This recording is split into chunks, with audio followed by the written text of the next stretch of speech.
세 여자의 납치와 예지적 꿈의 세계. 조폭 조직의 비밀 요정인 피라미드의 지하 특별룸에 납치된 미모의 여대생 미림, 간호조무사인 희정, 미모의 탤런트 하연 등 세 여자의 납치 사건을 꿈의 예지로 사건을 풀어나가는 과정을 담고 있다. 연재 중이니 많은 성원 부탁드립니다. 그런데 소개를 여태 안 했는데 정식으로 소개하겠습니다. 저는 정의 세무법인의 이사입니다. 오늘부로 이사가 되었습니다. 오늘 이 자리는 이사 승진 축하 자리이기도 합니다. 저기 두 후배는 세무서에 다니고 있습니다. 벌써 젊은 나이에 팀장을 맡고 있습니다. 옆에 너무나 아름다우신 분, 대학생인가요? 졸업하셨나요? 사실 저도 많은 여자를 보아왔지만 여태껏 이런 미인은 처음입니다. 대학 졸업반이고요. 강미림이에요. 아, 아름다울 미의 수풀림 자를 쓰시나봐요. 좋은 이름이네요. 미림은 가만히 있었다. 자신의 이름 림자의 한자는 수풀림이 아닌 아름다울 오그림자였다. 그녀는 자신이 호감 가는 사람에게만 자신 이름의 한자를 올바르게 가르쳐 주었다. 청수 오빠에게는 고3 때 과외 지도를 받던 첫날에 자신이 스스로 먼저 아름다울 오그림자를 쓴다고 이야기했었다. 이름에 관한 자신의 이러한 사실을 미숙과 수미도 알고 있을 터였다. 사실 자칭 산미인 그녀들만의 남자에 대한 선호를 나타내는 암시가 있었다. 이러한 모임에서 어느 정도 시간이 지나가면 각기 자신의 파트너에 대한 저마다의 특색 있는 행동이 있었다. 왼쪽에 앉은 이미인 미숙이는 연실 오른손으로 머리카락을 넘기며 그녀의 하얀 목을 연신 드러내고 있었다. 옆자리에 앉아있는 자신의 파트너가 마음에 든다는 뜻의 암시였다. 그녀의 머릿결을 넘겨 새하얀 목선을 드러내면 낼수록 옆에 파트너가 괜찮다는 뜻이기도 하였다. 특히 오른쪽에 앉아있는 수미는 벌써 블라우스 단추 하나가 풀어져 있었다. 자신의 마음에 드는 남자를 만나면 갑갑하다면서 블라우스 단추를 하나 둘 풀러놓는 버릇이 있었다. 하나 풀러놓으면 괜찮은 남자, 두 개 풀러놓으면 아주 마음에 드는 킹카를 만났다는 그녀만의 암호였다. 남자에 대한 미림 자신의 암호는 남자와 블루스를 추는 것이었다. 그녀는 술을 한잔하면 남자와 춤추기를 좋아했다. 마음에 드는 남자를 만나면 우리 춤추러 나가요? 하면서 춤추자는 말을 먼저 하며 적극적으로 나섰다. 이 경우에도 남자에게 밀착하는 여부에 따라 그녀들은 미림이 상대방에 대한 호감도를 알 수 있었다. 특히 그녀가 상대방 남자의 목에다가 양손을 딱 찢긴 상태로 그녀의 젖가슴을 상대방에 밀착시키고 춤을 추면 최상의 파트너를 만났다는 것을 뜻하는 것이기도 했다. 이것은 산미가 나이트클럽 등에서 부킹 시에 사용하는 비밀스러운 암호였으며 산미 외의 다른 여자친구들은 모르고 있었다. 이어 왼쪽에 앉아있던 이미인 미숙의 파트너가 자리에서 일어났다. 안봉선이라 합니다. 저는 관악세무서의 팀장으로 있습니다. 꽃같은 미녀 세 분이 함께 해주셔서 자리가 더욱 빛나는 것 같습니다. 자, 각자 옆에 파트너에게 술잔을 가득 채워주세요. 건배를 제의하겠습니다. 오늘 이재춘 선배님의 이사 승진을 위하여 건배. 전 이미숙이라고 해요. 모여대 4학년이고요. 오빠들 너무 멋져요. 미숙이 들뜬 목소리로 말했다. 이어 오른쪽에 있던 남자가 자리에서 일어났다. 그러자 옆에 수미가 얼굴에 화색이 도는 얼굴로 말했다. 오빠, 같이 해요? 하면서 그의 팔짱을 끼고 따라 일어났다. 예, 저는 이석재라고 합니다. 강남세무서 팀장으로 있습니다. 앞에 친구와는 대학 동기입니다. 저는 김수미예요. 미림, 미숙과 같은 대학 4학년입니다. 오빠들과의 기쁜 만남을 위하여 멋진 러브샷을 보여드릴게요. 그러더니 그녀 자신의 젖가슴을 그에게 밀착시키며 그를 껴안아 손을 그의 목 뒤로 한 자세를 취하여 건배 제의를 하였다. 그것은 산미인 그녀가 자신의 파트너와 함께 밤을 지내고 싶다는 것을 공표하는 자리이기도 하였다. 그러자 미림이 옆에 재춘이라는 남자가 기회라는 듯이 미림의 팔을 이끌어 같은 러브샷 자세를 강요하였다. 그녀는 마지못해 응하였지만 기분은 좋지 않았다. 청춘 남녀의 호화로운 술자리였다. 누군가 노래방 기기의 음악을 눌렀다. 미숙이와 수미가 먼저 남자들을 이끌고 무대 앞으로 나아갔다. 각기 자신들의 파트너에 흡족한 모양이었다. 최신 노래라 곡의 템포가 무척 빨랐다. 그녀들의 몸이 움직일 때마다 꽃무늬 스커트의 자락이 그녀들의 다리 위로 올라갔다가 내려오곤 했다. 몇 잔씩 마신 술과 격정적인 춤 사이에 그녀들의 얼굴이 불그스레하게 피어올라 더더욱 색정적으로 보였다. 한편 미림의 파트너인 이사라는 사내는 노래보다는 그녀의 몸매에, 특히 허벅지에 관심이 있는 듯했다. 그녀의 옆에 바짝 달라붙어 어느새 자연스럽게 그의 손을 그녀의 허벅지 안쪽에 대고 있었다. 그녀는 물리치려고 하였으나 분위기상 자신이 그를 밀쳐낼 수 없었다. 그녀가 가만히 있자 점차 허벅지 깊숙한 안쪽으로 손이 올라오고 있었다. 그때마다 그녀의 가녀린 목에 키스하려 했다. 그녀는 화장실 가는 것을 핑계로 자리에서 일어났다. 여느 때 같으면 같이 따라 나와 주었을 이미가 옆에 파트너와 춤추느라 모른 척하고 있었다.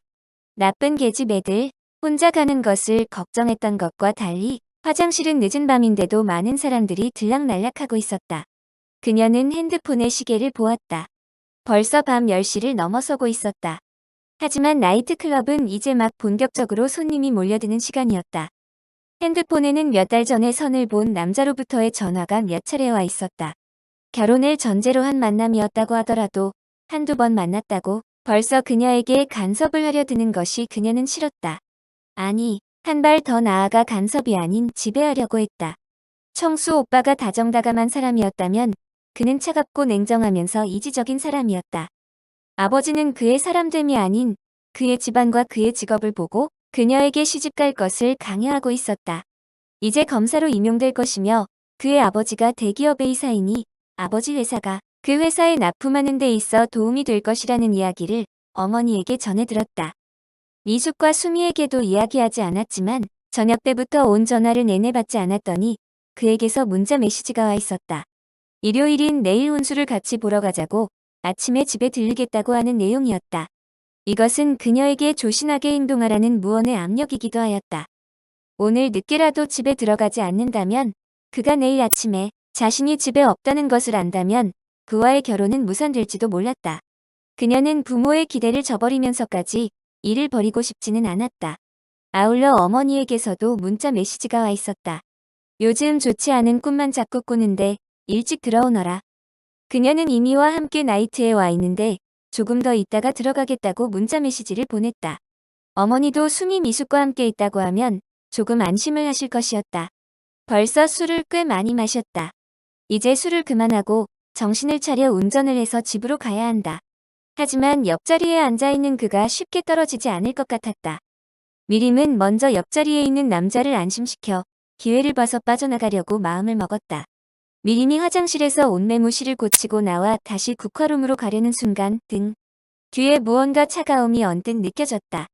다소 떨어진 곳에 검은 안경을 쓴 누군가가 자신을 지켜보는 듯했다. 미림은 왠지 모르게 기분 나쁜 느낌이 들어 황급히 룸으로 돌아왔다. 그녀는 여태까지의 태도를 바꾸었다. 재춘씨, 우리 블루스 쳐요. 미림은 그녀 스스로 그를 잡아 끌었다. 그는 그녀의 바뀐 태도에 반색하면서 헛헛웃음을 지으며 나왔다. 그러자 수미는 그녀가 블루스를 출 때에 즐겨 부르는 곡을 눌렀다. 중국 노래 천밀밀이었다. 감미로운 곡에 미림이 적극적으로 그에게 달라붙어 춤을 추었다. 블루스 춤을 기회로 몸이 돌아갈 때마다 그의 손이 그녀의 허리에서 엉덩이로 분주하게 왔다 갔다 했다. 그때였다. 수미는 자신의 눈을 의심했다. 그녀가 어느 사이에 그의 목에 손을 깍지 끼듯이 하고 춤을 추고 있는 것이었다. 그것은 그와 잠자리를 같이 하겠다는 그녀의 메시지를 보내고 있는 것이었다. 야, 계집애 그러면 그렇지. 이지적으로 잘생기고 게다가 이사라는데 미숙도 미림의 블루스 추는 것을 지켜보았다. 그런데 어느 순간 몸을 돌리면서 미숙에게 순간적으로 눈짓을 보냈다. 너무 빠른 눈짓이어서 자신이 잘못 본 것 같기도 하였다. 미림은 아주 자연스럽게 남자에게 몸을 밀착해서 춤을 추고 있었다. 어느덧 노래가 끝났다. 그제야 미숙과 수미가 같이 화장실을 다녀온다고 했다. 미림은 자신 혼자만이 세 남자 사이에 남아있는 것이 꺼림칙하였다. 그러자 웬일인지 자신 옆에 이사라는 사내가 자기도 화장실에 다녀오겠다고 하면서 이미를 따라 나갔다. 미림씨가 담배 냄새를 싫어해서 밖에서 피우고 오려고요. 그녀의 환심을 사고자 마지못해 밖으로 나간 것이다. 하지만 실은 그에게 속셈이 있었다. 미림이 마음에 들어 자신의 소나귀에 넣고자 먼저 친구들을 자신의 편으로 회유하여 끌어들이기 위함이었다. 아울러 웨이터에게 위에 호텔 객실에 방을 잡아놓으라고 말을 해두어야 했다. 그는 그녀들이 화장실에서 나오기를 복도에서 기다렸다. 예, 파트너 괜찮던데. 무슨 내 파트너가 더 좋더라. 오늘 저라면 호텔방까지 올라가겠어. 난 벌써 그 생각만 해도 온몸이 저려오는 것 같아. 수미는 기쁨에 겨워 말했다. 그런데 미리미는 그다지 좋아하는 것 같지 않던데. 아니야, 처음에는 그런 것 같았지만 아까 화장실에 다녀온 뒤로 적극적으로 나가잖아. 너도 알잖아. 미리미 목에다 깍지 끼고 추는 춤이 무엇을 뜻하는지. 그래도 난 조금 이상한 것 같아. 아까 뭔가 의미심장한 눈짓을 한 것 같았거든. 둘은 옷매무시를 고치고 다시 정성껏 화장한 후에 마지막으로 핸드백에서 준비해둔 향수를 꺼내어 다시 뿌리는 것을 잊지 않았다. 특히 수미는 신었던 팬티 스타킹을 벗어던진 맨살이었다. 그녀의 매끈한 다리가 불빛에 더욱 돋보였다. 자신이 마음에 드는 남자를 유혹하는 데 있어 그녀의 탐스러운 유방과 더불어 맨살의 매끈한 허벅지를 드러내는 것으로 그녀의 마음을 드러내고 있었다. 아까부터 그녀의 몸이 달아오르고 있었다. 사귀던 남자와 헤어진 지가 벌써 2달이 지나고 있었다. 잠깐만요. 저 이거 2분 내일 좋은 것이라도 사드세요. 이어 지갑을 꺼내어 10만 원권 수표를 하나씩 건네었다. 우리 후배 어떻습니까? 저 잘 아시죠? 오늘 밤 제가 위층에 방을 잡아놓을 테니 이따가 미림 씨랑 꼭. 예, 좋아요. 수미와 미숙은 웃으면서 애교를 부렸다. 한편 미림은 속이 안 좋다면서 옆으로 비스듬히 누웠다. 자리에 남아있는 2사람은 그들만의 이야기를 하고 있었다. 세금에 관련된 이야기들이 흥미로웠다. 자신이 속한 세무서의 모든 부서마다 새로운 세금 수입원 창출에 대한 창의적인 제안서를 내기로 한 모양이었다. 소주에 붙는 세금을 올리는 것에 대하여 서로 간에 이견이 있어 보였다. 미숙의 파트너가 세수 증대를 위해서 소주에 붙는 세금을 올려야 한다고 주장하는가 하면 수미의 남자는 가난한 서민이 주로 이용하는 소주에 세금을 올리면 간접세 성격으로 서민에게 피해가 돌아간다고 역설하고 있었다.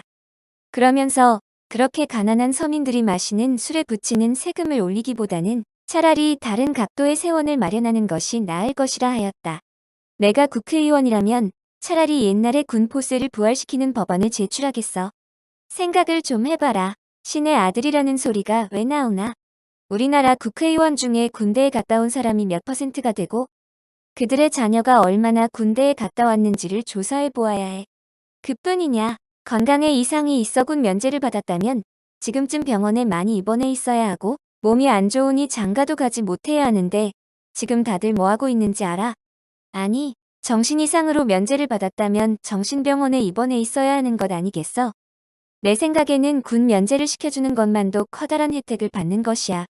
그런데 그들은 남들이 군 복무에 청춘을 바치는 동안 직장에 취직해서 월급 타서 적금까지 들고 당연히 경제적인 부도 쌓고 경력도 쌓이고 직장에서 승진까지 더 빨리 되는 상황이야. 그러니 거짓 고혈압에 어깨까지 탈골시키고 심지어 정신 이상자로 면제받는 거지. 우리나라는 돈이 있고 빽 있는 사람이 자신의 자식들을 면제나 방위로 빼내고 힘없는 서민 자식만 군대 가서 고생을 하고 있으니 이거 무언가 잘못된 거 아냐? 야, 아무리 대학 동기라고 함부로 말하지 마. 누구는 군대 안 가고 싶어 안 갔던 줄 아니? 다 특수한 개인적 사정이 있겠지. 내 말은 군대 면제자들은 그들이 사회에서 받는 월급에서 군 복무 기간을 마칠 때까지 일정 금액 이상을 군포세 등으로 의무적으로 징수하는 거야. 거친 세금은 당연히 군 복무하는 병사의 복지에 써야 하는 게 올바르다고 생각해. 그러면 그들도 비록 군 면제 받았지만 사회에서 열심히 일해서 로 국방의 의무를 다한 것이 되잖아. 생각해봐. 강남 부자에게 자식의 군 면제 기간 동안 직장에서 벌어서 세금으로 대신 내라면 그 2배 기간 동안이라도 세금으로 내겠다고 할 거야. 왜 군대 면제해주고 경제적인 혜택까지 본인이 챙기게 하는 줄 모르겠어. 그뿐인 줄 알아. 일찍 기업에 입사하거나 공무원이 된 경우 군 복무자보다 경력이 앞서가서 승진도 더 빨리 되는 현실이야. 그러면서 서민들이 주로 먹는 삶의 눈물인 소주에 세금을 붙이지 못해 안달복달하는 줄 모르겠어. 외국의 영화로 외계인 곤충 괴물과 싸우는 영화가 있었는데 거기서 시민이란 군 복무한 사람에게만 시민권이 주는 것으로 나오고 있었어. 또한 그러한 시민에 한해 선거에 투표할 수 있는 선거권이 주어지는 거야. 막말로 난 그래야 한다고 생각해. 그거 독재국가도 그렇게 안 할 거야. 아니, 눈이 나빠서 총을 못 쏜다면 문서를 작성하게 하거나 작업을 하게 하면 되는 것 아냐? 하다못해 탄약이라도 나를 수 있잖아. 왜 총을 못 쏜다고 군 면제가 되는 거야? 안경을 끼고 총을 쏘면 되잖아. 말이 나온 김에 하나 더 할게. 세금을 거두었으면 하는 게 하나 더 있어. 말이 나온 김에 하나 더 할게. 세금을 거두었으면 하는 게 하나 더 있어. 사람들은 말이 안 되는 이야기라 하겠지만 가칭 육아세를 신설했으면 해. IMF 이후에 경제가 어려워지니 교육비다 양육비다 해서 아이를 낳으려고 하지 않는 지금의 우리나라 현실이 너무나 심각해. 특히 여자 나이 40세가 넘도록 시집을 안 가고 있는 노처녀인 전문직 여성들에게도 할 말이 많아. 여자가 군대에 가지 않는 이유는 그 대신에 아이를 낳아 종족 보존과 번식의 역할을 맡기는 데 있어.